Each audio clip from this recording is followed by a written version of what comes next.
যারা প্রতিটা দিন কম্পিটিটিভ এক্সামের জন্য প্রিপারেশান নিচ্ছেন তারা আমার এই চ্যানেলটি সবার আগে সাবস্ক্রাইব করে রাখবেন। তার কারণ হলো আমার এই চ্যানেলে প্রতিটা দিন কম্পিটিটিভ এক্সামের মতো পরীক্ষার প্রশ্ন ও উত্তর সম্পর্কে আলোচনা করা হয়। চলুন কথা না বাড়িয়ে ভিডিওটা শুরু করা যাক। ফার্স্ট প্রশ্ন, দেশ বলতে কাকে বোঝানো হয়? উত্তরটি হলো জন্মভূমিকে বোঝানো হয় দেশ বলতে। উত্তরটি হলো জন্মভূমিকে। নেক্সট প্রশ্ন, পুচ্ছ কথাটির সরল অর্থ কি?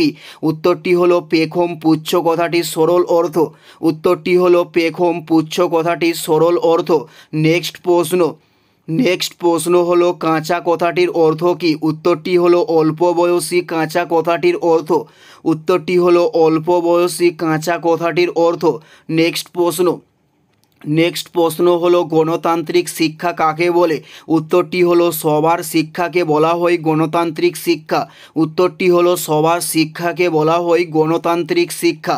নেক্সট প্রশ্ন হলো সামাজিকরণ বলতে কী বোঝাও? উত্তরটি হলো সামাজিক মানুষ হওয়াকে বলা হয় সামাজিকরণ।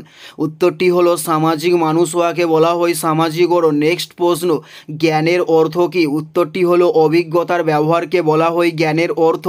উত্তরটি হলো অভিজ্ঞতার ব্যবহারকে বলা হয় জ্ঞানের অর্থ। নেক্সট প্রশ্ন, এআইটির পুরো নাম কি?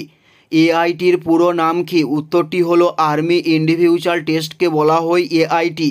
উত্তরটি হলো আর্মি ইন্ডিভিজুয়াল টেস্টকে বলা হয় এআইটি। নেক্সট প্রশ্ন হলো টিএমটির পুরো নাম কি? উত্তরটি হলো টিচার মেড টেস্ট বলা হয় টিএমটি। উত্তরটি হলো টিচার মেড টেস্টকে বলা হয় টিএমটি। নেক্সট প্রশ্ন হলো ডাব্লিউএইচও এর পুরো নাম কি? উত্তরটি হলো ওয়ার্ল্ড হেলথ অর্গানাইজেশনকে বলা হয় ডাব্লিউএইচও।